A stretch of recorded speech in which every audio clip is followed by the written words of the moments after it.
Hello hello, bienvenue dans les fondamentaux de l'aquarelle.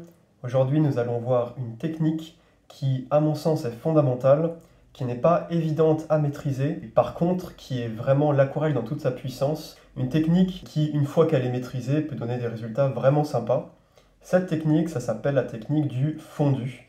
Et donc on va essayer de faire un fond à l'aquarelle qui mélange des couleurs de manière très douce. Autant le patchwork c'était plutôt des touches de couleurs différentes qu'on juxtaposait, avec des transitions plus ou moins douces. Autant là, on va avoir des grandes zones de couleurs différentes et créer comme ça un ensemble harmonieux. Un exemple, ça serait par exemple ceci. Ça, c'est un essai de fondu que j'ai fait il y a quelques mois. Donc un fondu entre des couleurs chaudes ici vers des couleurs sombres.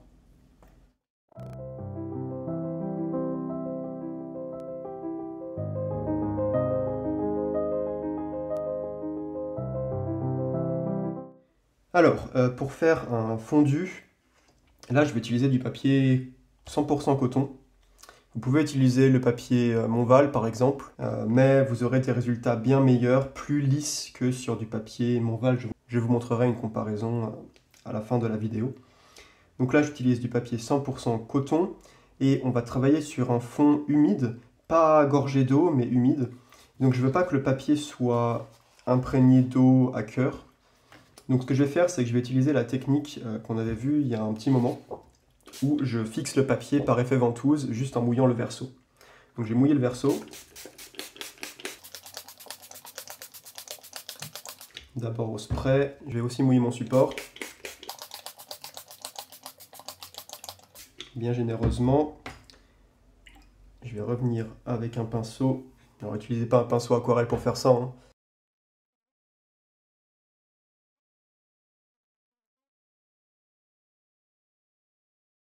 Voilà, alors bien sûr je me suis lavé les mains avant de faire ça. Vous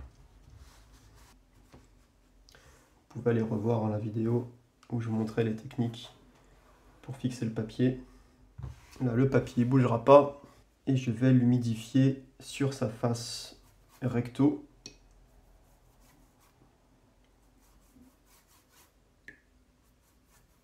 Également, mais en surface quoi. Sans insister plus que ça.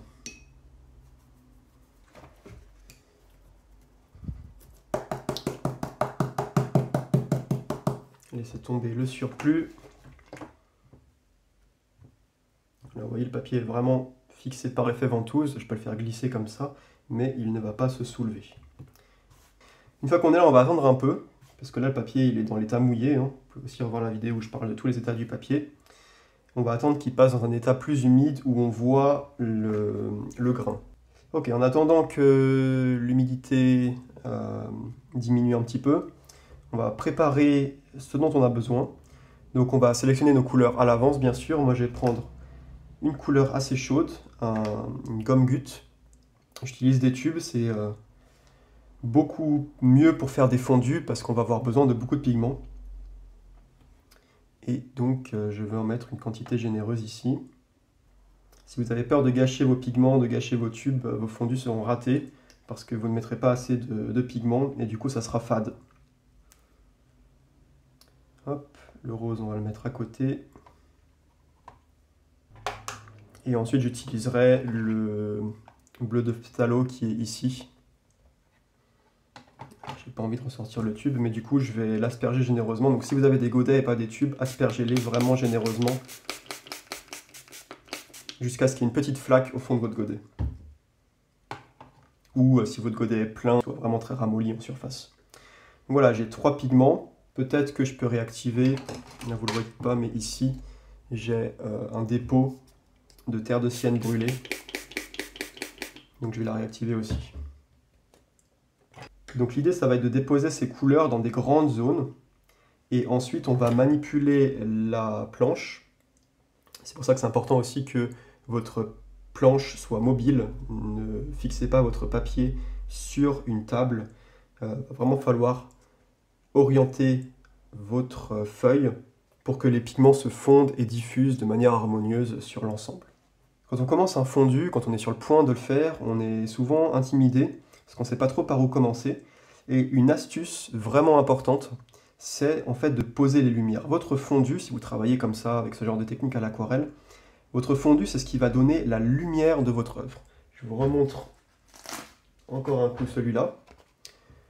Vous voyez que le fondu, il donne de la lumière par contraste entre cette partie très claire et cette partie foncée. Donc ça va être important de préserver nos lumières, et je vais même aller jusqu'à laisser des zones blanches. Vous pouvez laisser des zones quasiment blanches. Le blanc du papier, c'est ce qui vous donne la lumière.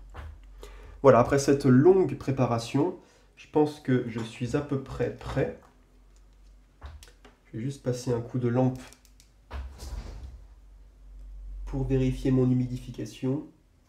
Allez, on va dire que c'est pas trop mal, je pense que c'est encore un peu trop humide, mais j'ai envie de commencer. Donc, pinceau à la vie, vous avez votre pot d'eau, on l'humidifie bien. Voilà, j'humidifie bien mon pinceau à la vie, et là, il va vraiment falloir être généreux. Ne pas avoir peur de gâcher, vous prenez vraiment votre pigment. Si vous avez des godets, vous allez vraiment essayer de prendre le plus de pigment possible, et vous allez imprégner tout votre pinceau. Parce que là, vous avez beaucoup d'eau sur le pinceau, vous avez beaucoup d'eau sur la feuille, donc il faut compenser, il faut mettre beaucoup de pigment.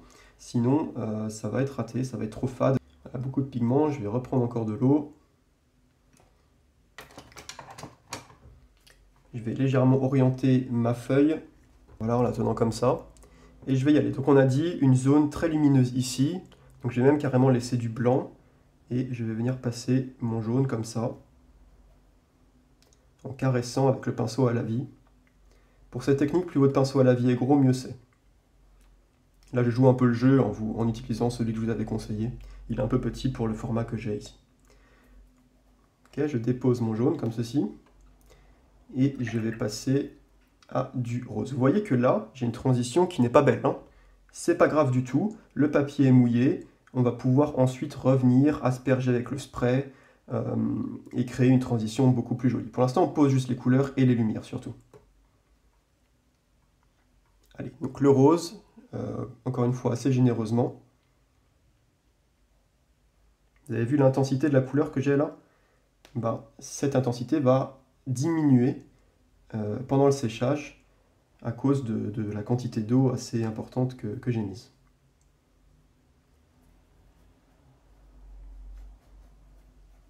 Voilà, je vais aller m'aventurer un peu dans le jaune, mais pas trop. Et je vais passer toute cette transition ici. Vous voyez que c'est pas du tout beau, hein. N'essayez pas de faire quelque chose de beau à ce stade, posez vos couleurs. Je vais aller chercher ce que je vous avais montré, ma terre de sienne brûlée, là-haut, qui est du coup plus foncé que mon rose.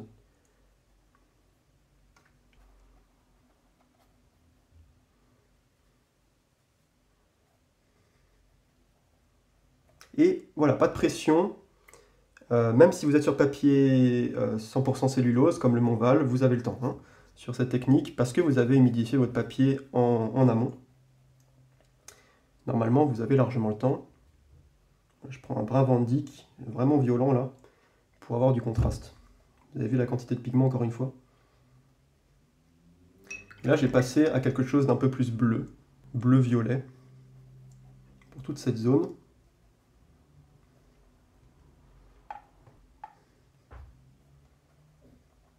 À la limite, on peut même laisser encore du blanc ici. Si j'ai envie de dire qu'il y a de la lumière ici, on peut voir ce que ça donne ensuite.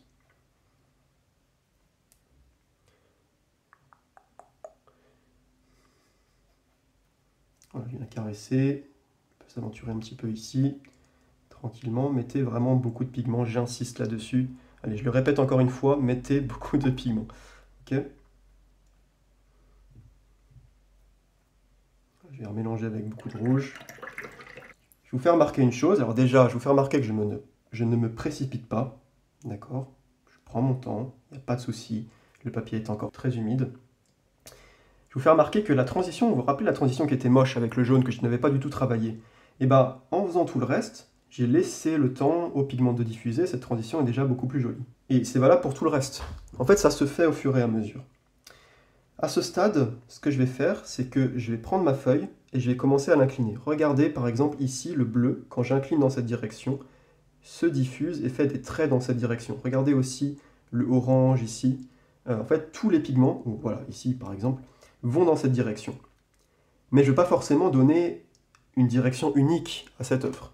Donc, je vais repartir dans une autre direction ensuite, pour annuler cet effet. Puis, je vais continuer dans une autre direction. Et je vais faire comme ça en permanence, d'une direction à une autre. Si jamais il y a des transitions qui ne fonctionnent pas, qui ne diffusent pas, je vais passer des coups de spray dessus. Par exemple, si je n'aime pas cette texture-là, avec le brun, je vais venir activer ça avec quelques coups de spray et voilà, venir tranquillement fondre les couleurs. Et là, c'est pour ça que ça s'appelle un fondu, parce qu'on vient fondre les couleurs.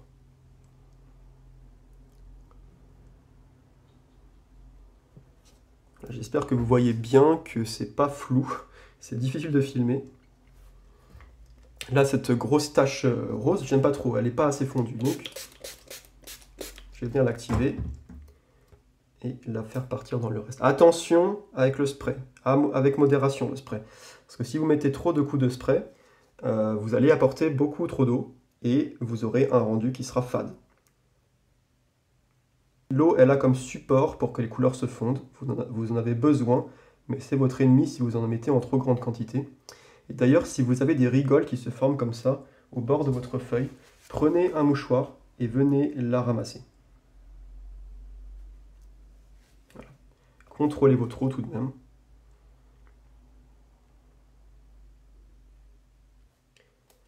Voilà. Une fois que vous êtes à peu près satisfait, il ne reste plus qu'à laisser sécher. Vous voyez que j'ai posé mes lumières au début, j'ai dit qu'il y avait de la lumière qui venait ici, et j'ai dit aussi qu'on allait laisser un petit peu de lumière ici, et donc c'est ce que j'ai fait au final. Et ce qui est bien avec un fondu, c'est que vous pouvez faire ça sans avoir d'idée préalable sur l'aquarelle, le sujet que vous voulez faire. Donc le premier stage, je vais en faire un autre, et cette fois, j'ai essayé vraiment de me focaliser sur du contraste. Là, j'ai ce carnet, je vais juste le fixer avec une pince, pour pas que ça bouge trop. On va dire un point de lumière ici, et un point de lumière ici, et un plus petit ici. Quelque chose comme ça, je ne sais pas trop ce que ça va donner, mais je vais poser mes lumières comme ça. Je vais faire pareil, une transition avec du jaune très chaud, et du coup si je pose mes lumières comme ça, on va essayer de faire un contraste plus fort dans le coin ici, avec du vert et du brun Van Dyck. On va essayer ça.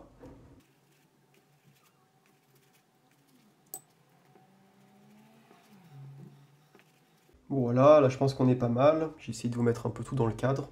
C'est intéressant aussi parce que là, vu que la feuille elle n'est pas fixée, il y a un côté bombé comme ça du carnet qui fait que on va avoir un mouvement normalement de la gauche vers la droite.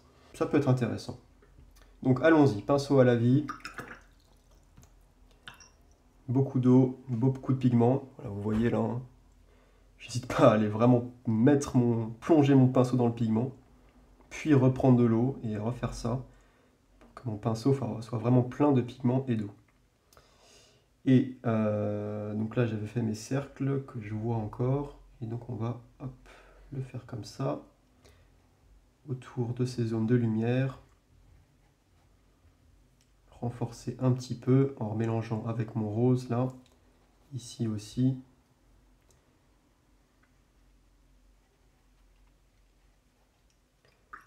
J'ai moins de place que sur la grande feuille d'avant, mais c'est pas grave. On avait dit brun Van Dyck.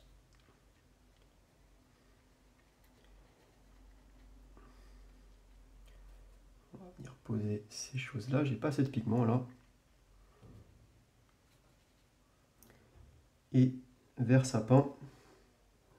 On va les prendre aussi généreusement là-bas.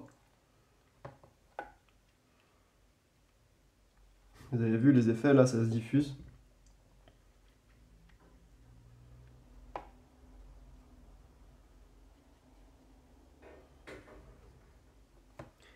Je pose ma couleur, je vais la poser en bas ici.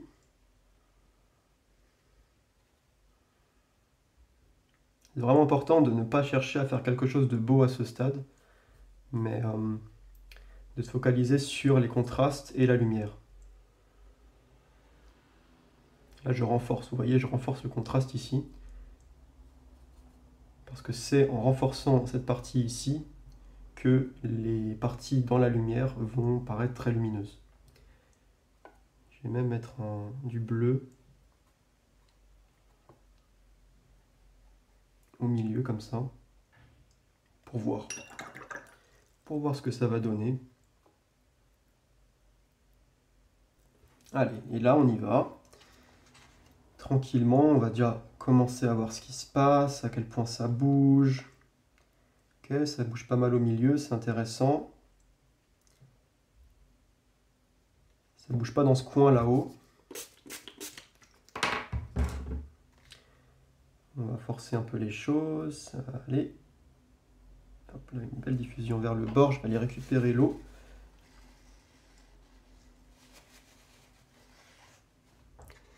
J'espère que vous voyez bien, j'espère que c'est pas flou. Je vous avoue que je peux pas gérer tout en même temps là. Et on a vraiment ces traits, ces cheveux qui vont dans une direction donnée. Et vous pouvez essayer voilà, de les contrôler et de venir tout fondre en même temps.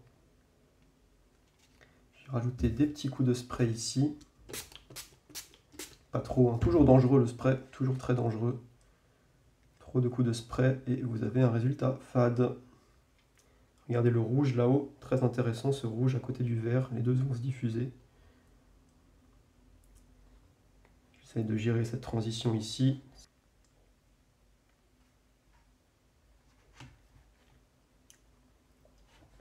Je trouve que cette zone est trop blanche, pas assez naturelle, alors je vais tout pencher comme ça pour que ça aille dedans en fait.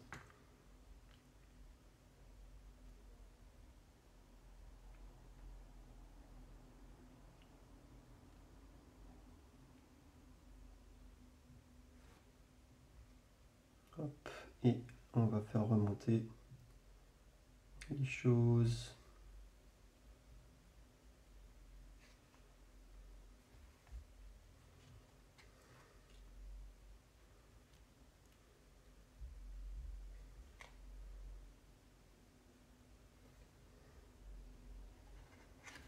Je vais laisser tranquillement sécher, ça va prendre un petit bout de temps. On pourrait aussi, hein, une fois que les pigments ne bougent plus, on pourrait sécher au sèche-cheveux.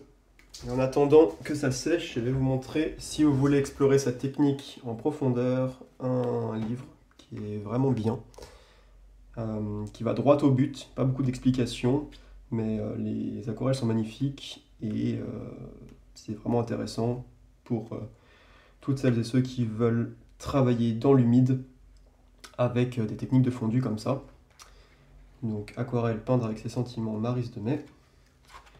Je vous montre quelques extraits. Donc, par exemple ici, vous avez une aquarelle avec, qui est basée vraiment sur un fondu, des fondus comme ça. Vous voyez que vraiment le secret c'est les contrastes, le contraste entre des zones très lumineuses et des zones vraiment très très opaques, très très noires. Les fondus permettent aussi de créer des ambiances. Regardez l'ambiance de cette aquarelle ici, c'est vraiment fantastique quoi. Vous voyez que 80% de l'aquarelle, là, c'est un fondu. Hein. Fondu qui apporte de la lumière comme ça. Et encore cette histoire de contraste entre une zone très sombre ici et une zone très lumineuse ici. Ensuite, faire un arbre et une maison, tout ça, c'est vraiment pas grand-chose. Là, l'attention du spectateur va se focaliser sur le sujet ici. Mais tout ce qui crée l'ambiance et l'intérêt, c'est vraiment juste le fondu derrière. Allez, je vous en montre un dernier, parce que je ne vais pas vous montrer tout le bouquin, mais vraiment tout le bouquin est magnifique. Donc encore une fois, vous voyez le fondu. Et ça m'a vraiment fait prendre conscience d'une chose. Quand j'ai vu ça, je me suis dit waouh, parce que ça, c'est la photo de référence. Ça, c'est la photo de référence. Est-ce que vous auriez eu l'idée de prendre cette photo avec le fond là qui est moche quoi. En fait, cette photo, il n'y a rien qui va, tout est moche. Et de vous en inspirer pour vous dire je vais faire ça. Ça, c'est quand même une belle leçon, non? Et avec ça, on décide de faire un fondu coloré, lumineux et qui rende justice à ces oiseaux. Donc un livre vraiment intéressant et très très inspirant. Alors, pour des personnes qui maîtrisent hein, quand même un petit peu déjà les bases, les lavis, tout ce qu'on a vu précédemment, et qui veulent approfondir leur technique dans l'humide et la technique des fondus, c'est vraiment pas une technique facile. Hein. Et voilà ce que ça donne une fois que c'est à peu près sec. Pour le premier que j'avais fait, Alors je trouve que ça manque un peu de contraste. Là, clairement, il aurait fallu mettre plus de pigments. Mais sinon, j'aime bien les couleurs et vous avez vu ces belles fusions entre le jaune riche, le rose là qui du coup est devenu saumon et du violet là-haut. Là, on a vraiment une zone qui est intéressante. J'aime bien le contraste avec le bleu. Juste ici, c'est ouais, un petit peu plus faible. Pour le deuxième, ça donne ça. Je peux enlever ça d'ailleurs. C'est assez intéressant. Vous voyez que là, on a plus de contraste entre cette zone que j'avais laissée carrément blanche et les lumières que j'avais décidé aussi de mettre ici et ici, même si avec les fusions et le mouvement sur la feuille, ça a recouvert. Mais on garde quand même cet esprit d'une certaine lumière qui contraste avec des zones beaucoup plus pigmentées et du brun opaque notamment. Vous voyez qu'ici, il y a des traces rouges. Donc là, c'est plutôt maladroit. J'ai mal géré mon coup sur cette zone-là. Ça aurait dû mieux diffuser. Mais en tout cas, vous voyez que ça fonctionne bien. La fusion ici, entre le vert qui est entouré ensuite d'une auréole euh, orange désaturée en terre de sienne, et il y a un côté un peu rouge et jaune. Cette transition en fondu ici est plutôt intéressante, je trouve. Vous voyez aussi ici, une chose assez intéressante. En fait, je l'ai laissé sécher. En ne le regardant pas, en fait, je suis allé répondre à vos commentaires YouTube en attendant que ça sèche. Mais j'aurais dû surveiller un peu plus longtemps, c'était encore un peu trop humide et c'était pas complètement stabilisé. Et du coup, bah, quand je suis revenu et que c'était totalement sec, il y avait cette espèce de bord pas très esthétique ici. Après ça, c'est pas vraiment un problème en pratique parce que sur le fond, bien sûr, on va rajouter des choses. Même les taches roses ici, on pourrait en faire quelque chose dans un second temps. J'aime beaucoup celui-là en fait, malgré ses petits défauts, pour le contraste et l'harmonie des couleurs. Bien sûr, quand vous avez un fond comme ça, vous pouvez aussi, si vous n'aviez pas d'idée préalable, vous pouvez ensuite le regarder voilà, dans cette direction, dans celle-là, et vous dire, ok, qu'est-ce que ça m'inspire, qu'est-ce que je pourrais essayer d'en faire. Moi, je verrais plutôt comme ça. Ça fait un peu un fond forestier, boisé, avec une lumière qui arrive comme ça. Et ici, ça pourrait presque être une plante, je sais pas, une fleur. Ici, on pourrait en faire un arbre un peu plus sombre. Voilà, on peut commencer à avoir des idées comme ça, et dans un second temps, rajouter des choses. Je vais aussi vous montrer par comparaison un fond que j'avais fait pour préparer cette vidéo sur papier cellulose, donc le Montval que je vous avais conseillé. Et vous voyez que bah, on arrive vraiment aux limites hein, du papier cellulose. Je vous assure que la technique que j'ai utilisée est la même. J'ai utilisé les mêmes pigments. Vous voyez comment le pigment se déphase. En fait, c'est parce que sur du papier cellulose, fondamentalement, vos pigments restent en surface. Alors que sur papier 100% coton, comme celui-là, les pigments s'incrustent. Ça, on le voit très bien d'ailleurs. Les deux sont totalement secs. Hein. Si je prends un mouchoir et que je frotte ici, vous voyez, on récupère des pigments. Parce qu'ils sont juste en surface. Si je fais la même chose, donc là c'est propre, si je fais la même chose ici, c'est totalement propre. Voilà, parce que les pigments sont incrustés. Bon, voilà, faudrait vraiment mettre de l'eau et frotter beaucoup pour pouvoir les enlever. Ça c'est un papier Arches, qui est un des papiers que je connaisse qui incruste le plus les pigments. Alors voilà, donc pour ces différents fonds, une technique pas facile, mais qui est vraiment super intéressante, je trouve. Je vous les remontre d'un peu plus loin. Je suis assez content, honnêtement, de ce que j'ai réussi à faire. Pour être honnête, j'hésitais à vous la mettre dans les fondamentaux, parce que c'est pas facile et c'est une technique quand même un peu plus avancée. Mais je pense que c'est quand même intéressant de la voir, même si on ne la maîtrise pas, au début en tout cas. Et si vous voulez la travailler, bah, n'hésitez pas à la refaire. Et donc les points importants à retenir, la clé du succès sur ces fondus, c'est premièrement d'utiliser beaucoup de pigments, d'utiliser des pigments et du papier de qualité. Vous avez vu hein, la différence, pour une fois vraiment le papier cellulose, même du bon papier cellulose, il est à la ramasse. Mettez beaucoup d'eau, mais pas trop. Donc on est toujours sur ces questions de dosage. Travaillez plutôt dans un papier qui est dans l'état humide. Et attention avec le spray, c'est très utile pour justement gérer les fondus et faire des transitions qui sont douces. Mais ça a tendance à ramener beaucoup d'eau. Et plus vous ramenez de l'eau, plus vous avez un résultat terne. Pensez les lumières et les contrastes. Contrôlez les fusions en penchant votre papier, en l'orientant et en regardant bien ce qui se passe. Et faites ça et surveillez ce qui se passe jusqu'à ce que ce soit stabilisé, jusqu'à ce que ça ne bouge plus. Voilà. Ce qui vous évitera de vous arrêter trop tôt et de retrouver avec des choses comme ça. Si pendant le séchage, j'avais vu qu'il se passait ça, j'aurais juste réincliné mon papier, absorbé l'eau qui probablement se serait déposée ici, et voilà. Mais bon, ce genre de petites imperfections, ça n'a rien de rédhibitoire au final, ça peut même être intéressant et donner de la texture et des idées pour une seconde étape. Et donc, vraiment le point le plus important pour ces fondus, c'est n'ayez pas peur de rater. Amusez-vous à en faire plusieurs. En fait, ce carnet-là, c'est une technique que j'adore et que je veux explorer vraiment beaucoup plus en profondeur. Donc ce carnet, je l'avais acheté spécifiquement pour m'entraîner sur les fondus.